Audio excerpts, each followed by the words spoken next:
Hello there, everybody, and welcome back to Star Wars Lads. We are doing another tier list here. This is our monthly tier list voted on by all of you in this week's poll for the topic you all chose. And secretly, I was really hoping you would choose this one. You chose Star Wars movies and TV shows. It's a tier list we've never done on this channel. Before we dive into the tier list, please hit that like button down below and subscribe to our channel for continued Star Wars content. You're going to want to stick around with Star Wars Lads for all the great content we have coming out for you the rest of this month, but also for the next 4 months, which are going to feature Star Wars shows every single week. We can't wait to discuss all of it with all of you. So make sure you are subscribing to our channel. We also will have more like end of the year stuff coming up here. We are going to be doing our top 10 Star Wars stories of the year. We are also going to be doing most anticipated lists as well. Next week, we are going to be having on Friday our Star Wars bracket, the first ever video for that series. So make sure to check that out. And then I will be doing a Star Wars holiday special themed video talking about its influence across Star Wars. Also, if you have not checked out our latest Star Wars Lads Versus that just came out on Wednesday, make sure to check out that video, Qui-Gon versus Kylo Ren. So before we get into this video, this tier list, we were both kind of secretly hoping you would all pick this one and kind of stack the deck because we figured this would be chosen. I mean, this is obviously a topic that almost everyone wants to see their favorite Star Wars channels talk about, favorite Star Wars personalities talk about. So we do want to give our opinions on this.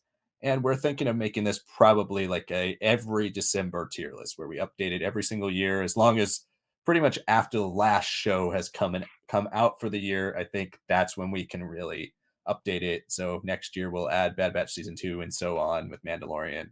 So this is going to be focused basically on everything that has come out before the start of 2023, but we will be talking about everything except the Lego stuff because that really is not a part of any type of continuity at all. We will begin with Star Wars Episode 4, A New Hope, the original. This is an S tier. This is the standard of all Star Wars movies. It is what set the entire franchise forward. It is one of the most classic sci-fi pulp movies ever, created the gold standard of visual effects studios that we have today, created the gold standard of sci-fi fantasy storytelling, gold standard in sci-fi music or movie music in general. This is an S tier for me. What about you, Sanak? Easy S tier. I always think about how my heart and my breathing changes every time we get to the Death Star trench run. It also has a special place in my heart because when I was a 3-year old, just zipping around the house without a care for the world, and because I could never stand still, the first movie that I really sat down and watched was when my dad accidentally brought Star Wars instead of a Star Trek movie because he couldn't find anything else. Yeah, there's just too much about this film that is still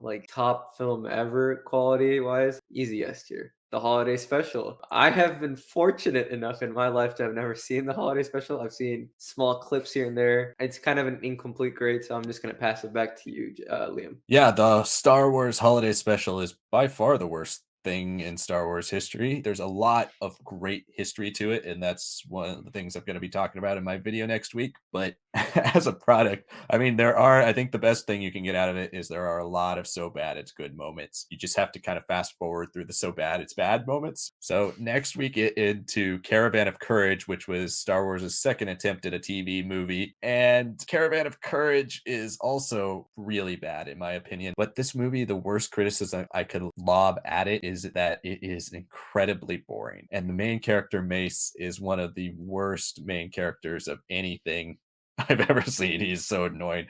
This would be an F tier for me as well. Well, I'll also keep it at F tier, seeing as I've not seen it. We'll move into the sequel of this, which was Ewoks Battle for Endor. I'm not assuming it's a very high ranked one for you, Liam. No, Ewoks The Battle for Endor is not very good, but I think watching it back to back with Caravan of Courage, there's a significant improvement here, at least in terms of trying to tell an interesting story, a story that is built more in fantasy and steeped more in a lot of the things that George Lucas at the time seemed to be more interested in experimenting with things outside of the Star Wars universe. But in a way, it's a big improvement over Caravan of Courage because at least it's not boring. It's a watchable TV movie. I'll put this in D. So we move on from the Ewoks films, and now we're going to talk about The Empire Strikes Back, which came out before both of these films, obviously. The Empire Strikes Back, it's again kind of like A New Hope. We don't have to talk about it too much. It's the gold standard of Star Wars movies. I can say, even though it is not my all time favorite Star Wars movie, it is the best Star Wars movie of all time. It's got everything that we've talked about a million times on this channel: darker story, more interest in building the mythology of the Force. Han Solo and Princess Leia romantic relationship evolves here. We got the Battle of Hoth. We have the lightsaber duel in Cloud City, introduction of Yoda, Imperial March. There's nothing about this movie that's not A plus plus plus. I would put it in S tier and above A New Hope. Yeah, I mean, it is my favorite film, and I think it is the best Star Wars film out there. I don't think we'll ever touch it, and it's hard to because it's not just a great Star Wars film, it's a great film, one of the best sequels ever. It's very intimate, it's very personal, very spooky at times. This is a film that's Vader dominates in it, and I think this was truly his best performance in anything Star Wars. I love the Solo and Organa dynamic. Really, really love the Bespin duel. That's perfectly laid out. It's very hard for me to find many other lightsaber duels in any medium anywhere near as good. Easy S tier, top of the list. Episode 6, Return of the Jedi. This is a film that I think when I was a kid, I really loved. I loved a lot of the Endor stuff. Space Battle still holds up really well, even after having Rogue One. But in recent years, I have become a lot more negative to this film, and I can kind of attest a lot of that to a video that Cosmonaut Variety Hour did. But that's not to say this film doesn't have great stuff. I mean, the Vader and Luke dynamic is so good here. That final fight, Palpatine is just so cheesy but meaty. It's so good. Maybe give it like a B. I would put it in A tier for me personally. I think this is one of my top half Star Wars films. Vader, Luke, Palpatine, that stuff is absolutely flawless. Some of the best stuff ever. And it's one of the reasons why I've always rated this film so high. I love the Jabba's Palace sequence, even if it does feel like a separate film from the rest of it. That legend of Jabba that's been built up over the last two films, we finally get to see how powerful this guy is, and also get to see what his world and what the true like underworld of Star Wars looks like. This is really what gives us a lot of flavor for ultimately what has been picked up over the years for the Star Wars underworld. And again, that lightsaber fight at the end is one of my favorites of all time. I think it's wonderful. I think this for me personally would be an A. I also, like you said, I was actually expecting you to drop this in C. I mean, at the end of This the day, it gave us Hut Slayer Leia, and that's always a plus point for any Star Wars fan. I do value my childhood memories. I'm firm on my B stance. I can okay. see an A minus, but I think that becomes negligible. I am okay with top of B because there are a lot of other things on here I think are definitely better. So we move on to Star Wars's first foray into 2D animated television series,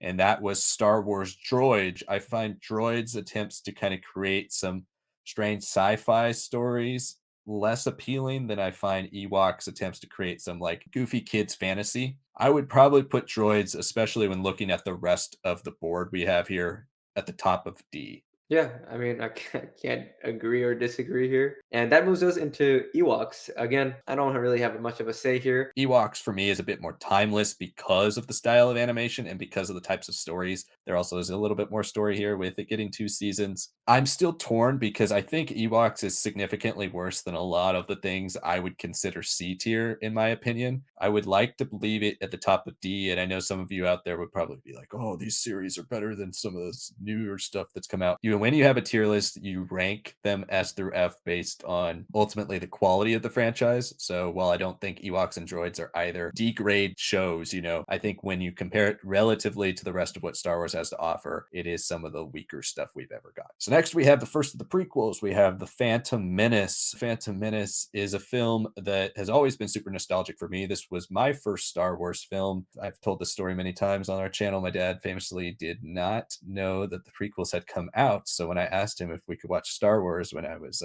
4 years old, he went to the video rental store and brought home The Phantom Menace because he didn't know that episode one was not A New Hope. And for that reason, Phantom Menace has always had a strong place in my heart. As I've grown older, I've recognized the flaws in this film, specifically when it comes to pacing. However, I think a lot of the use of practical effects in this, which is blatantly cut for Attack of the Clones in favor of digital, which I think has made that film age a little worse visually than The Phantom Menace. The combined use of digital effects and practical effects here have elevated some of the scenes for me, like the Darth Maul Duel of the Fates duel, like the pod race, and a lot of the sets in Mos Espa. Liam Neeson's Qui-Gon Jinn is one of the best Star Wars characters we've ever gotten. I'm torn on where to put this because for me, this is like a B minus. Nostalgia, it would definitely be in B. Yeah, I honestly would do the same. I think B minus. I could see it drop to a C plus once we get through the whole rest of our stuff, but I think bottom of the B is very fair. It's a great small scale story that has consequence that changes and affects the universe, right? It works really well once you consider, especially the now famous Filoni interview where he says the duel of the fates is the fight for Anakin. Will the Sith eventually prevail because there isn't the setting presence of Qui-Gon, or will he be able to take him and travel across the stars and let him be who he wants to be in a healthy way and still be the chosen one, right? That's what that fight is for. At the same time, there's just so much wonder, joy, passion in a lot of the details that even if it doesn't come off so well in execution, it services itself to a lot of fans like ourselves that are been invested in the Legends EU and the canon EU and finding out all these things like the history of the handmaidens, how they work, finding more about the Naboo culture, finding out more about the Sith infiltration through the Plagueis stuff and all that. So yeah, I think it's a B minus. I There's just enough nostalgia and enough newfound appreciation for this film that's keeping me at that score. To move on to the sequel of The Phantom Menace, Episode 2, Attack of the Clones. I also have a little bit more appreciation for this film, but I've had this appreciation a bit longer than I've had for The Phantom Menace. It's not a great film in a lot of ways. The romance between Padme and Anakin is just it's rough to get through. But there's also the things like you mentioned, Liam, with the lack of, real practical gravitas to the film. I mean, modern blockbusters can thank George Lucas for introducing that with this film. It's still a fun film, I think, for me. It is boring at times. I'm always really enthralled by the Kenobi Camino stuff. That stuff is always great. And then Christopher Lee as Count Dooku is a wonderful casting. I just wish he had a little bit more to chew on. I don't know if it's always flip flopping between the Phantom Menace and Attack of the Clones for me for like what's the worst of the nine Skywalker films. I would still put it below the Phantom Menace. So I think top of C is fair. That's where I was going to suggest as well. Top of C for this film. Again, like The Phantom Menace and like most things George Lucas touches, there's a lot of great ideas here. Jango Fett, wonderful character. Love him. And I love Count Dooku. I think Count Dooku is one of the best, most underrated prequel characters we have. The dialogue here for the Padme and Anakin romance, it's something that really doesn't work for anyone across the board. Like pretty much any Star Wars fan is accepting of that. I love this movie for nostalgia. It's definitely not my least favorite Star Wars movie of all time, but I can definitely see an argument for it being the worst Star Wars movie of all time. I would put it in C as well. Then we get Gendy Tartakovsky's Clone Wars. I watched these every week when they came out. I've always loved this series and I've watched it over and over and over again, even though the storytelling is abrupt. And I would say that's my biggest criticism when going back to it, especially now in a world post 2008. It is hard to go back to this one and be like, the story is what draws you. It's the animation and it's the action and it's a lot of the really cool things that are in here. Introduction of interest, introduction of Dirge, Grievous. Grievous is my favorite part of this by far. I'm really torn here because I think personally, I don't like it as much as Return of the Jedi. I think Return of the Jedi is a better story, but this is a really well made animated series. I would be good with bottom of A or top of B. Yeah, I don't know how to even rank this one because like you said, it's bombastic, it's hyper stylized, but it's not really a story, especially in volume one. Cool, like you said, Grievous here, the design, the cloak, he's so much better than his canon and the rest of his Legends version. The premise is like first few battles of the Clone Wars and the all-out fighting that comes from it. And that's really cool, but for me, especially like you said, after in a post 2008 Clone Wars world, it's just, montage. There a lot, these were micro episodes. That's literally what they were called when they're coming out. And then volume two became more like 10, 15-minute episodes. And I think there's a lot richer storytelling there. It's like a sandbox for what will eventually become the storytelling that we saw in 2008. And I think I have to hold it against it a little bit. So I'm fine with it being top of B, middle B. But something that is a lot easier to judge is episode 3, Revenge of the Sith. This one is really tough for me because I think this is S tier enjoyment and there's so many cool things that happen here. It does at times almost feel a little overstuffed for what is happening.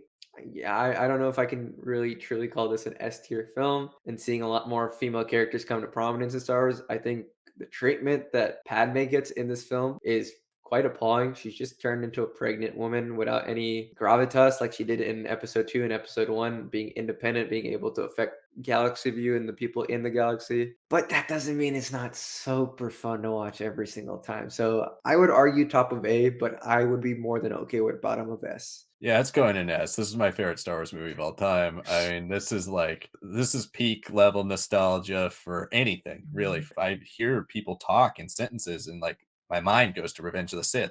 This is just this movie.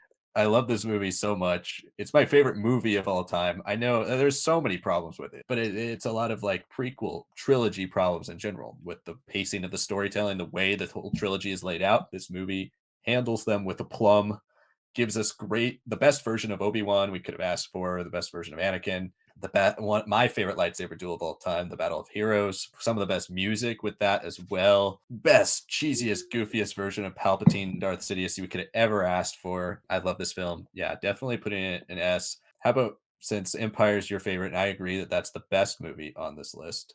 Let's put this at number 2. So let's move on to the Clone Wars movie, which is another thing that is very nostalgic for me personally. This was the first movie I ever got to see at midnight, and I found one theater in my area that was showing this at midnight. Went to see it with about 5 people in the theater. I ended up seeing this like 3 or 4 times in theaters. I really have a soft spot for this movie.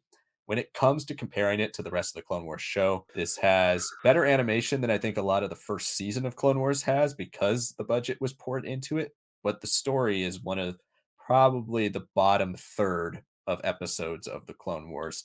We do get the introduction of Ahsoka and Rex, though, which I do enjoy. I think for those reasons and the nostalgia and the fact that it kicked off the entire Clone Wars initiative, which we all love so much nowadays, I'd still put it at the bottom of C. Yeah, I don't know. There's some things with like the Kiner score that today watching it, I'm like, yeah, he took like some risks that I don't think he should have ever taken. I mean, Ahsoka is not great in this, but Anakin isn't either. Obi-Wan is probably the only great character, but we got cool introductions. We got Asajj Ventress here. I still most burning question I have of the entire Clone Wars 2008 initiative is what happened to Rada the Hutt, Stinky? Like, what's up with him? Like, is he gonna be I was kinda hoping that he'd be one of the Hutts to show up in the Book of Boba Fett. So, yeah, I would put it as a C minus, and our next one is the actual show, The Clone Wars, especially season 3 onwards. It is so good. I mean, there's the Citadel arc, there's the Umbara arc, the Mortis arc is really cool. Even there's cool things like the Bounty Hunter stuff in season 2, and we get the Zillo Beast arc. Like, there's even fun episodes in season 1, rookies especially, that really showcased what this could be like. And this series again gives the full personification of these clone troopers that was completely missing in the films. I mean, Anakin is truly fleshed out here in a way that makes his decisions to go to the dark side because of Padme feel like the final straw as opposed to the only major reason. S tier, easily for me. I agree. S tier. This show is the gold standard right now for Star Wars television, not just animated television. It does such a brilliant job of unifying an era that had so many different strands cast along its plot that never were really fully completed. And the Clone Wars finally gave us like a an official expansion of this prequel timeline, made it arguably the most well fleshed out of any of the timelines we've gotten. I love this show so much. It's easily S tier. And there's a reason why everybody says we need the Clone Warsification of the sequel timeline. We need something that unites and unifies. It's fantastic. S tier. So next we get the next foray of Star Wars into 3D animated television. This was Star Wars Rebels, a show that, similar to Clone Wars, started out with a lot of haters and then eventually kind of grew into something that we all really, really love. I think Rebels is fantastic, especially season 2, 3, and 4. All of them have their low points with the way these shows were stretched out to like 24, it was either 22 or 24 episodes a season. But when this show reaches its highs. It really reaches its highs. It has some of the best characters we've gotten in the Disney era, arguably the best set of characters we've gotten in the Disney era. Absolutely wonderful show. I put this in A tier. Yeah, I'd agree for this being our first A tier selection. Once we get to that Clone Wars level with like the season 2 finale, that's still top tier Star Wars stuff, right? Those stuff with the world between worlds, the stuff with the Mandalorians in this era, all that's really cool, but it's very spiritual. It's very in tune with what the original concepts of Star Wars were. It was a perfect buildup for a lot of us getting back to the good old Star Wars when The Force Awakens was coming out, with everyone wanting the original feel. And this was the original feel, but with really new, interesting characters that grew pretty quickly after one season. The next one on our list is episode 7, The Force Awakens. I mean, I remember this era quite fondly. I remember just devouring every set leak, every interview. I remember at this point in time, 2013, 2015, the teaser trailer, all the things leading up to it. It was hard not to fall in love with this. Even if I think The Force Awakens is very much a remix, rehash of the original trilogy, 3 films put together, that doesn't mean it's not fun. I think the casting is amazing. A lot of these actors I had just seen in movies right before they were casted, so I was really excited to see them. I love Ray. I love Finn. I love Poe. I especially love Adam Driver as Kylo Ren. The mystery of this film is still very cool, but the action itself and just the pure joy of a lot of scenes is palpable. I'm trying to judge this film just by itself, but I think just considering the remix rehash, I don't love just how closely it threads at times. So for me, I would put this top of B, bottom of A.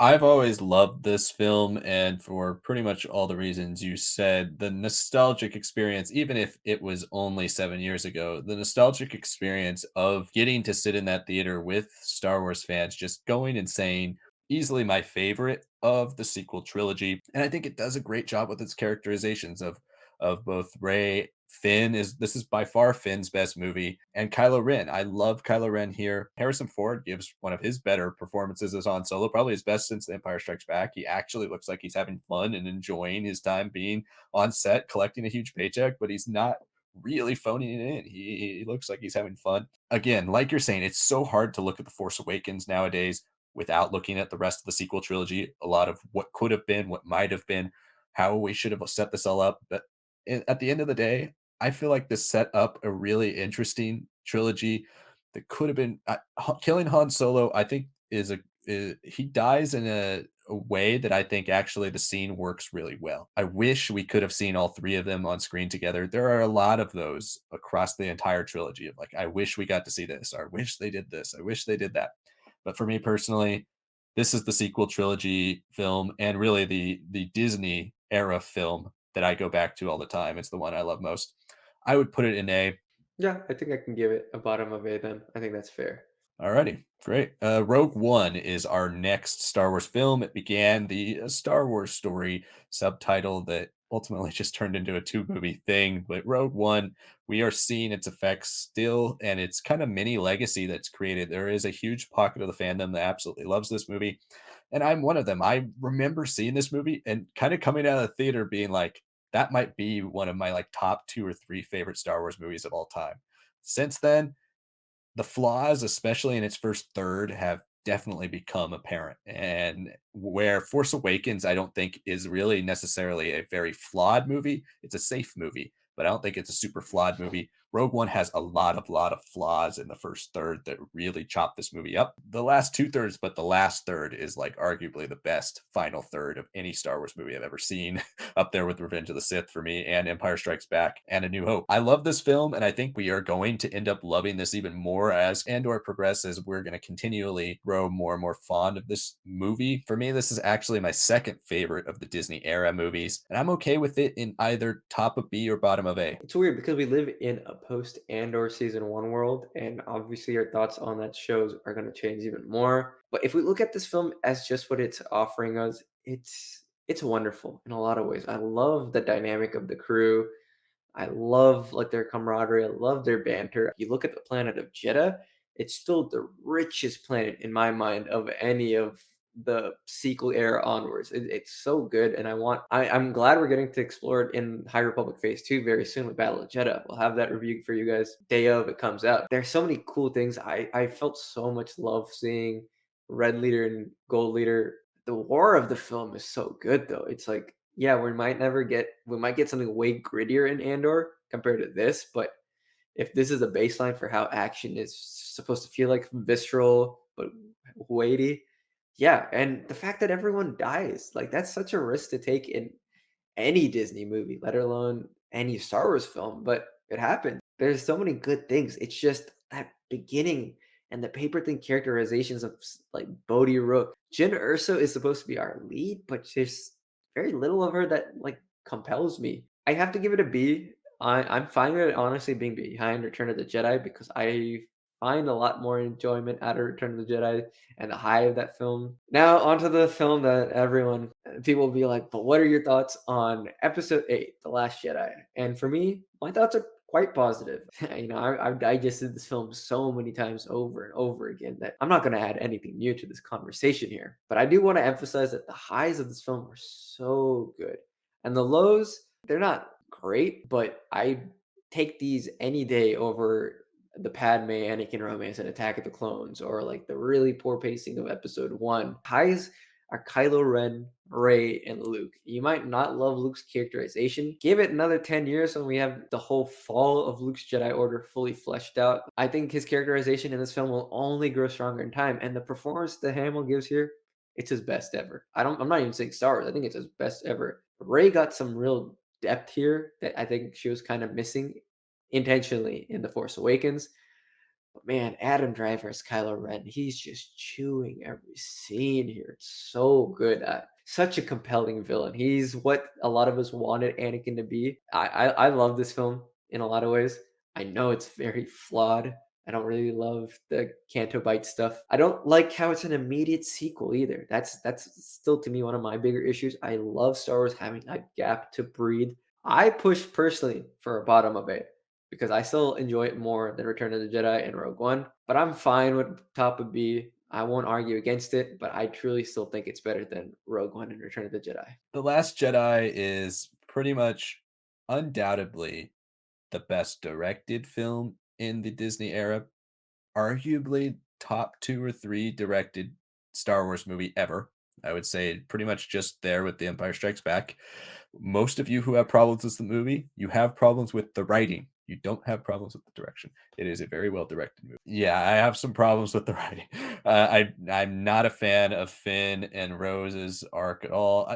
Rose gets a really bad rap. She's just a part of Finn's arc, and I think that arc in general just kind of goes nowhere. And ultimately, it is my least favorite part of this story. Poe's arc is frustrating, but I think works better than Finn's. Rey and Kylo Ren, this is their best movie by far. I love everything that has to do with Rey and Kylo Ren. And while I like all of Mark Hamill's scenes and I really enjoy Luke in this movie, yeah, of course, I would have done it differently. I think most of us would have done this differently. We all wanted to see that version of Luke from Legends that is just insanely all powerful and like the true hero. I would have loved to see that personally, and I don't think I would have missed this version had I gotten that version. But I do think they do a great job with that in this movie. I think it works, and it ultimately gives us a lot of meat to chew on for Luke's character progression from Return of the Jedi ultimately to here. And we've started to see that in Shadow of the Sith and Rise of Kylo Ren, and a lot of good things that I think will ultimately be fleshed out and make Luke into even more of a rewarding character than he might have otherwise been. This is a straight down the middle movie for me. I think the positives are, like you said, excellent. Like some of the shots in this movie are incredible. I actually really love Leia in this movie as well. I think she has a great role, especially as a mentor, and we get to see the wise nature of Leia in this. I really enjoyed all of her scenes. But then there's other scenes where you're just kind of like, oof, like get me back to the Rey and Kylo Ren stuff. I'm really torn on this. For me, it would easily be a B. I would actually put it behind Return of the Jedi, Rogue One, and probably Clone Wars, Star Wars Clone Wars. I think because it's so low for me personally as a B, I would probably go with the top of B for it to split the middle with you. I'm more than happy that we're not putting this film down. I think a B plus is more than fair to this film. So let's move on to Solo, which personally is probably my least favorite of the 5 Disney movies. However, I do think this is a little better movie than The Rise of Skywalker. I think it's a more cohesive and it's a more well-rounded, better made film. The reason I would say this might be my least favorite is because I really never get the urge to rewatch Solo. When I'm rewatching all the Skywalker films, I want to watch Rogue One with it. When I'm rewatching those, I want to watch some episodes of Clone Wars or Mandalorian. There's nothing about Solo to me that calls me to it. I really have no desire to revisit it. I think it's probably better than The Phantom Menace as well, but I would probably put it in the top of my C tier because it really doesn't have too much emotional or sentimental value to me. It's a very safe film. I think Ron Howard does the best he can with what he's been given because he's given a story that's like the best of like, oh, remember how Han Solo got his name? Oh, well, here you go. Or how he got his gun? Here you go. I don't like the Solo name scene. I really like the simplicity of how Han gets his gun broken down into the simple blaster that became so iconic. The dynamic between Han and Chewie is really good in this film. I really do like that. Donald Glover does a very strong job with the limited scenes that he has with Han. I think Alden gets little to no credit for how good his mannerisms are. I don't like L3. I like that she can become part of the Falcon. That explains a lot for me. Kira's just walking potential that's unfortunately only being explored in the comics right now.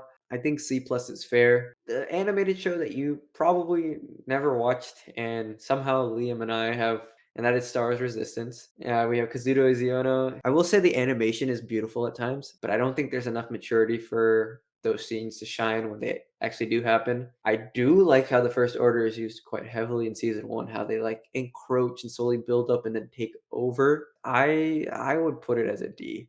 I will agree. I think it gets a worse rap than it actually is, considering it is made for kids. And it just doesn't give anything super memorable. Its characters aren't that fleshed out. They aren't that developed. They're not that interesting. Yeah, this is a D show. I would actually put it behind Ewoks and Droids because those have a bit more fun, nostalgia, and a bit more history to it. So now we get to The Mandalorian, which I feel like because of The Mandalorian's meteoric rise and the meteoric success and really major impact and legacy on the revival of Star Wars and interest in Star Wars post sequel trilogy, we all think it actually came out after The Rise of Skywalker when 7 of its episodes in the first season came out prior to The Rise of Skywalker. The Mandalorian is fantastic. I've really enjoyed it. I think season 1, if I'm being honest, is a little overrated at this point. It is a really good show. I would say that is a B plus season of Star Wars TV. It's got its high moments, it's got its low moments. Definitely got 3 pretty mediocre episodes and one that's by far the worst of the series, episode 5, season 1. I loved pretty much all of season 2. There are a couple episodes that I think were lesser for season 2, but overall, absolutely loved it. The Ahsoka episode, episode 13, it's my favorite episode of Star Wars TV for sure that we've gotten so far in live action. Personally, I wouldn't say I like it more than Return of the Jedi and maybe not more than Rogue One, but I do like it more than The Last Jedi and I like it more than everything else in B.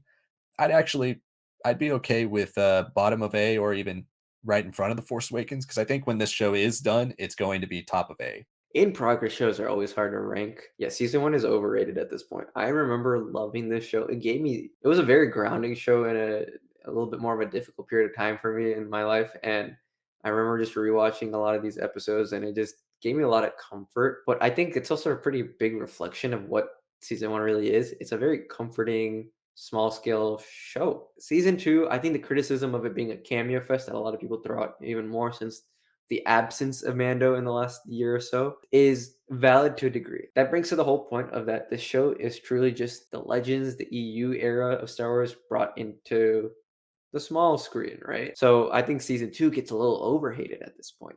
Yeah, I would be fine with giving this an A minus. And I think to a degree, you also have to consider the 2 episodes in Book of Boba Fett that we've affectionately called, the Mando season 2.5. Yeah, if we're including those 2 episodes, absolutely, I'd put it in A. My second favorite Star Wars episode of live action TV is probably that episode 6 of Book of Boba Fett. I think season 2, and to piggyback off of what you said, the hate for it being a cameo fest season 2, I think is completely unwarranted because he goes on adventures of the week. So if those adventures of the week happen to feature other Star Wars characters we have, that's really not that surprising, especially when we've explored so much of Mandalorian culture and Ahsoka is so tied to Mandalorian culture and the Rebels universe is so tied to Mandalorian culture.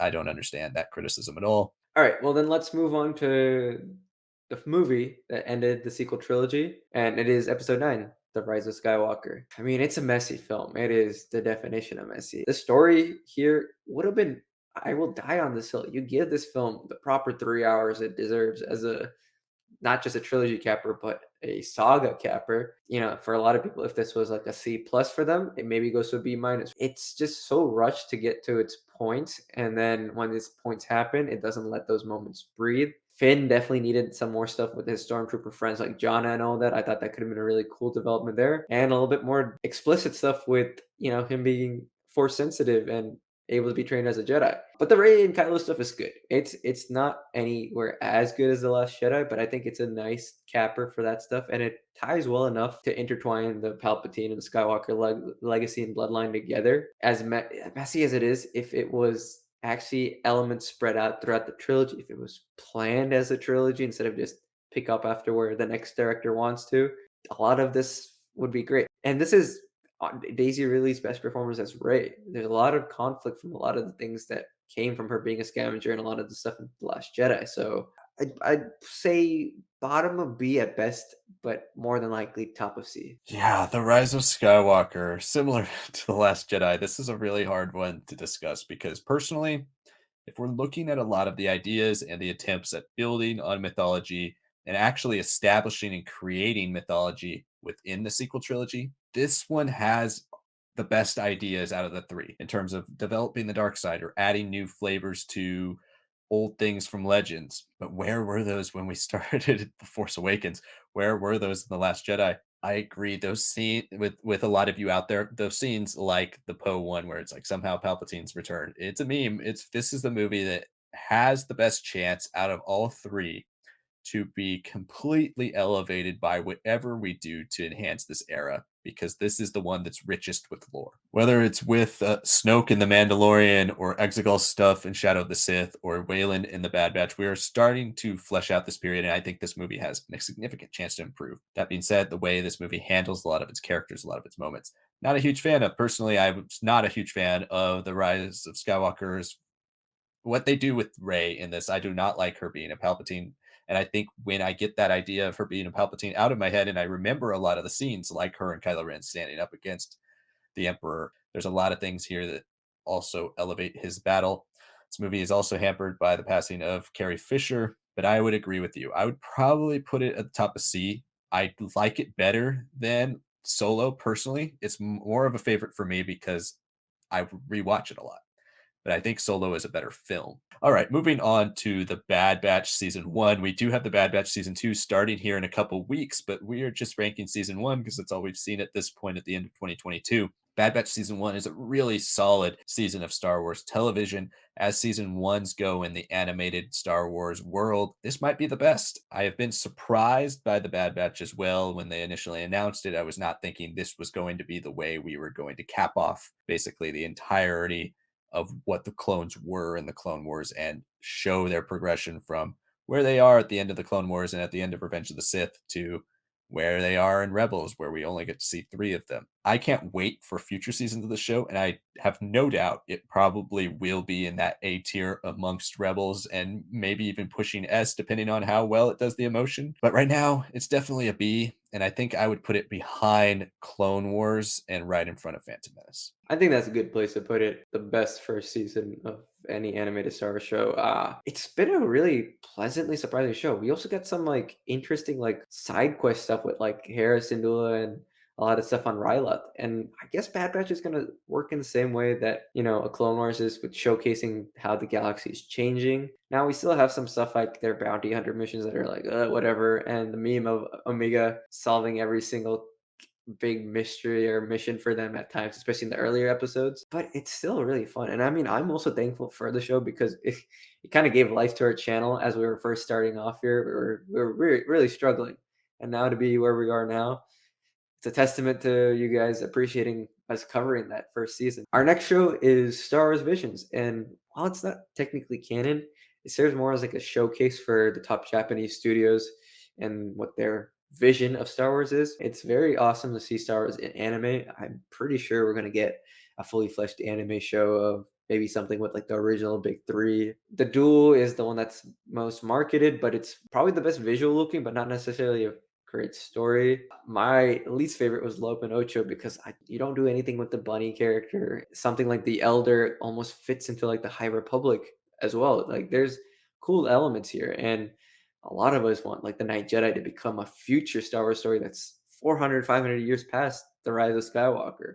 I honestly would put it as bottom of B, maybe top of C. I agree with you, bottom of beef for me as well. There are a lot of really great standout episodes in this show. Episodes like The Elder, which was my favorite because it felt like it actually could fit into the Star Wars canon, and especially the High Republic, which we were absolutely consuming every piece of at the time. The duel, visually, one of the coolest Star Wars things I've seen in a while. The Ninth Jedi, the story that's laid there, excellent. And The Village Bride actually made me look at the Force in a kind of a different way. There was one called Akakiri, which was the last episode, which was just crazy. I actually enjoyed that one. It's probably my That's a mind trip. Yeah, fifth that one's a favorite. mind trip. That Yeah. one's nuts. So next we talk about the Book of Boba Fett, which I think out of the remaining ones is going to be the hardest one to place. The Book of Boba Fett is basically two shows. It's Mandalorian season 2.5, which we also talked about in our Mandalorian section, which is the Book of Boba Fett episode 5 and 6, which feature just one scene of Boba Fett and he doesn't say anything. Then there is episodes 1 through 4 and episode 7 of the Book of Boba Fett, which is kind of the main story. So the Book of Boba Fett for me, when you look at its main story, the story that follows Boba Fett has a lot of highs and a lot of lows. And I think the lows actually outweigh the highs for me personally. Visually, this show could have been better.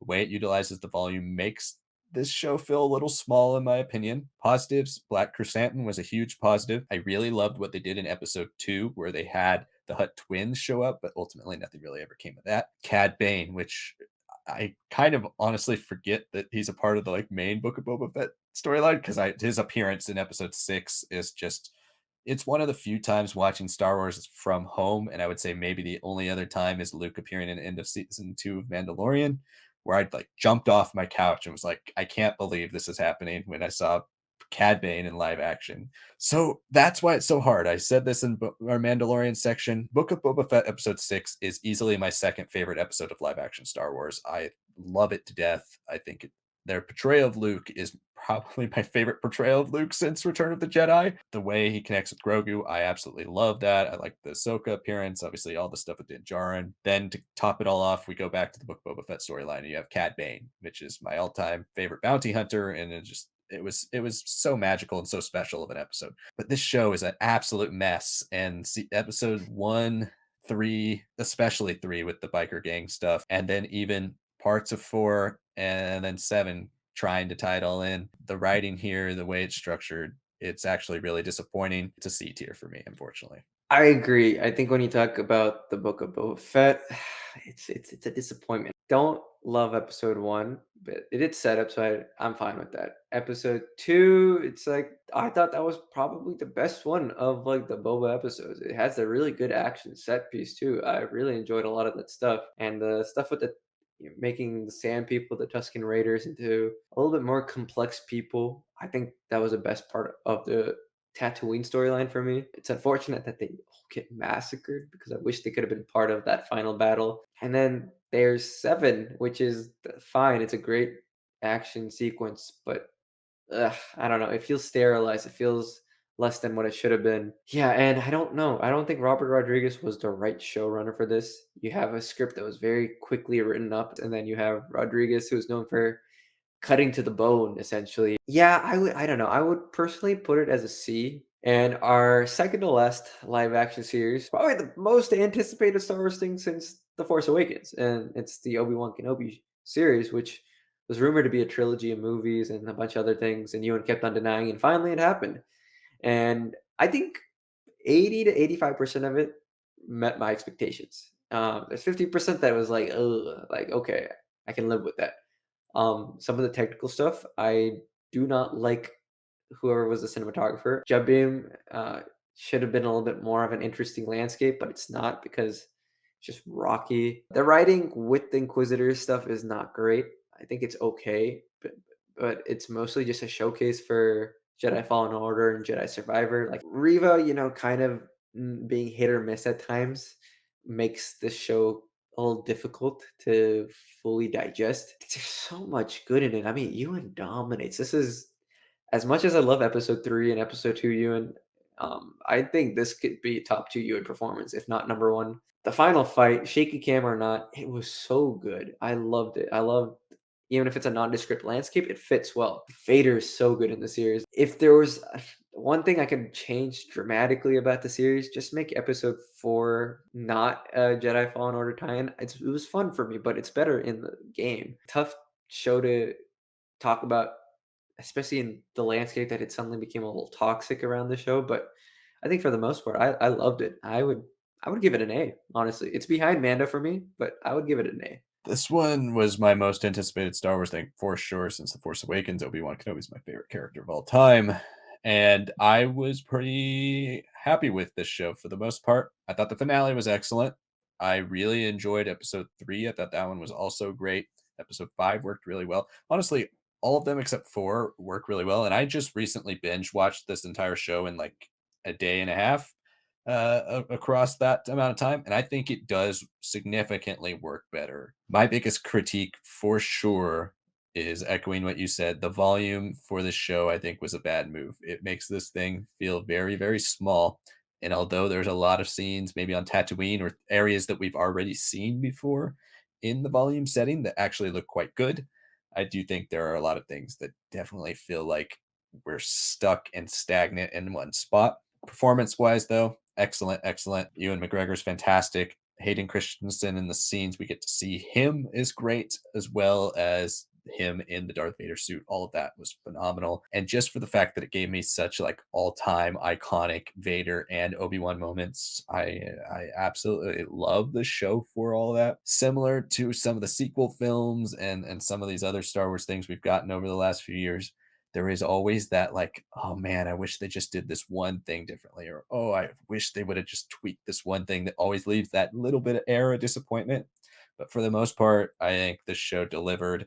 And for the lofty expectations I personally had as this being my favorite character, and that the fandom seemed to have in general over the course of Ewan McGregor becoming everyone's most beloved meme, I think this show did a pretty good job of nailing what we mostly wanted. I'm torn because I do think I like it better than pretty much everything in B. I don't know if I feel like it's an A show, but I am happy to put it at the bottom of A because I do think it's better than everything else we have. I mean, I also have to mention little Leia, even if it feels like you're really stretching the extent of what Obi-Wan is doing, having another counter with Vader, I think it's worth it alone for having a relationship with Leia. And it Mhm. makes her naming Ben Solo make so much more sense than Anakin Solo ever did in Legends. So I'm quite happy with that little thread that's been connected across Disney Star Wars. Leia is probably my third favorite piece of this show, beside behind Obi-Wan and Vader. She's fantastic. Okay, moving on to Tales of the Jedi, which, similar to Visions, was a single day drop for a series of episodes, this time being 3 episode arcs for both Count Dooku and for Ahsoka Tano, of course, all created by Dave Filoni using the Clone Wars animation from season 7. We reviewed this show recently on our channel when it came out, and I really dug this show. I thought it was great for the most part. I think all of the episodes are good in their own way. The Dooku stuff is phenomenal, like so good. Some of my favorite animated Star Wars stuff. The Ahsoka episodes, I think, are all good. Unfortunately, that last one has to kind of contradict the Ahsoka book a little bit.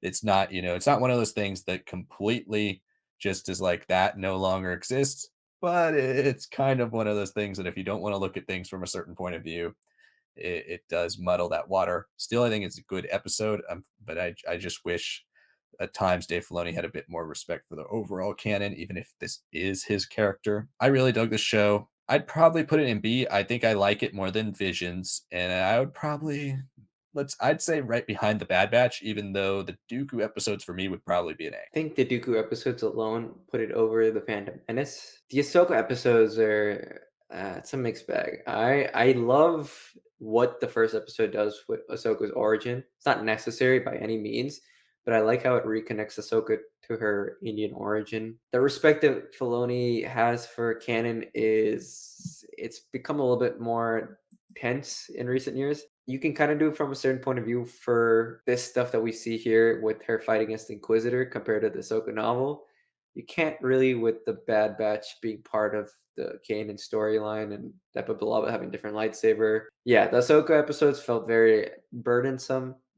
The Dooku episodes felt amazing. So yeah, right ahead of Visions. And for our final one, which a show that has just wrapped up, and that's Andor. Andor is a prequel to Rogue One, which was a prequel to A New Hope. So good. I mean, we've got characters that we could talk about in galore, like Mon Mothma and Luthen, who are, Genevieve O'Reilly dominates, but man, Stellan Skarsgård is so good. But this show doesn't work without Diego Luna's strong and steadying presence. He doesn't really have the meaty monologues to chew on, right? Like a Kino Loy, what Andy Serkis does, but it's great. I mean, he is the heart beating heart. He's the man who doesn't want to be a rebel, but is intrinsically one of them. He's always going to be fighting against the system. It's such a deep dive into Star Wars that we've never gotten.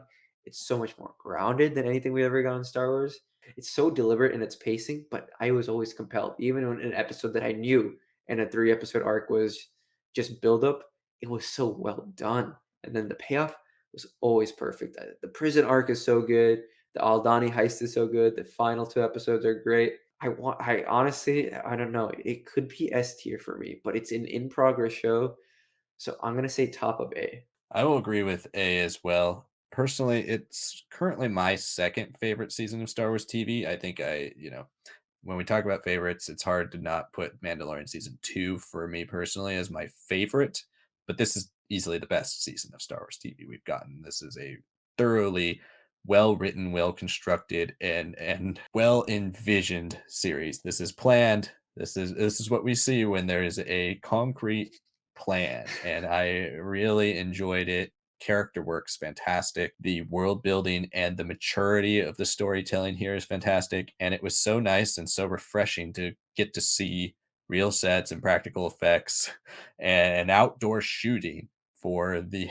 this franchise again. Like this looked so nice, and all the locations that were used, all the big sets that were used, everything made this feel real. It felt lived in, and where Obi-Wan sometimes felt like you were on the volume, this felt like a real galaxy spanning story when it's probably a smaller scale story than Obi-Wan is at times, with less planets that we're hopping to all over the place. Luthen's fantastic, Cassian's fantastic, Mon Mothma's fantastic. Those are your three backbones of this entire show, and they all work so well. Personally, for me, I don't know if I'm ready to say I like it better than Rebels or Force Awakens or even The Mandalorian, but I'm happy putting it towards the top of A. I think it is a show that when this is all over, this will be the gold standard of how you can turn Star Wars into something more adult and something more mature. All right, well, that wraps up our tier list. This was, like we said at the beginning of the video, this is the capper of 2022. We want to kind of do this every single year. And now that we know you guys were all interested, we wanted to make sure with a poll, but the poll was kind of ceremonial. We kind of figured you guys would vote for this. We are currently running through the quarterfinals of the bracket video polls that will be ending next week. The final poll will be coming out on Wednesday with the video dropping on Friday next week. So make sure you're voting. There'll also be a poll next week for deciding our Legends Book Club for January. If you haven't yet, please like this video and subscribe to our channel for continued Star Wars content. Like I said at the beginning of the video, there's a ton of Star Wars content coming out next year, and we will be covering and reviewing and talking about all of it, predictions, speculation, reviews, like you're used to from if you joined us from Andor or any of these shows over the past year and a half. You're going to want to make sure you stay tuned with us for the Bad Batch and for the Mandalorian season 3, as well as Jedi Survivor. We are starting to do live streams for Jedi Fallen Order. So if you want to hear our thoughts and kind of us just ramble on about random things, but also see us play that game and kind of relive that game before Survivor comes out, make sure you stay tuned for our streams. We do go live on YouTube and Twitch. So if you want to follow us over on Twitch, please do so. Comment below here. Let us know what you thought of our rankings and how you would rank all of these things that were on this tier list. Stay tuned for a video covering all of the impact of the Star Wars holiday special and its impact on Star Wars still presently today. We're going to talk about all the greatest moments in that, as well as our inaugural episode of the bracket series. You guys have been voting on this for over a month now, and it is finally ending. So make sure you check that out next Friday. Thank you all so much for watching this video, and we'll see you next time.